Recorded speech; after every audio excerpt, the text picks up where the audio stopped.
बाबा साहब ने पाकिस्तान के सभी दलित हिंदुओं को किसी तरह से भारत आ जाने के लिए कहा था, क्योंकि उनका मानना था कि भले ही दलित हिंदुओं से अपनी नफरत के कारण मुसलमानों के करीब हैं, लेकिन असल में मुसलमान कभी भी दलितों के दोस्त नहीं हो सकते। बाबा साहब ने साफ तौर पर अपनी किताब पाकिस्तान और पार्टीशन ऑफ इंडिया में कहा था कि मुसलमान कभी भारत को अपना राष्ट्र नहीं मानेंगे, वो कभी देशभक्त नहीं हो सकते, वो केवल अपने धर्म के गुलाम होते हैं, वो केवल अपने धर्म के साथ भाईचारा निभाते हैं, उनकी वफादारी अपने देश के लिए नहीं बल्कि केवल अपने धर्म के लिए होती है। बाबा साहब चाहते थे कि भारत के सारे अल्पसंख्यक पाकिस्तान चले जाए और वहां से हिंदुओं को भारत भेज दिया जाए।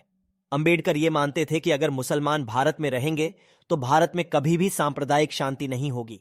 इसलिए अगर धर्म के आधार पर पाकिस्तान बना है तो सभी मुसलमानों को पाकिस्तान भेजना चाहिए।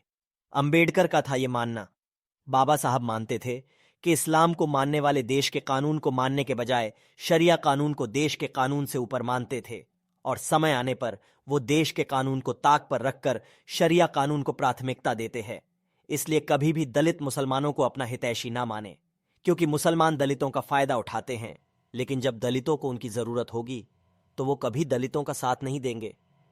वो यहां तक कि अपने सामाजिक बुराइयों को स्वीकार नहीं करते हैं, ना ही कुप्रथाओं को स्वीकार करते हैं।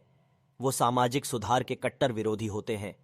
उन्हें इस्लामिक विचार के अलावा कुछ नहीं सूझता है, और इसलिए ये समाज में सुधार के लिए कभी खड़े ही नहीं होते हैं। कम से कम हिंदू समाज अपनी कमियों को मानता तो है, वो समाज सुधार को चाहते तो है, लेकिन इस्लाम को मानने वाले रूढ़िवाद सोच में जीते हैं। बाबा ऐसी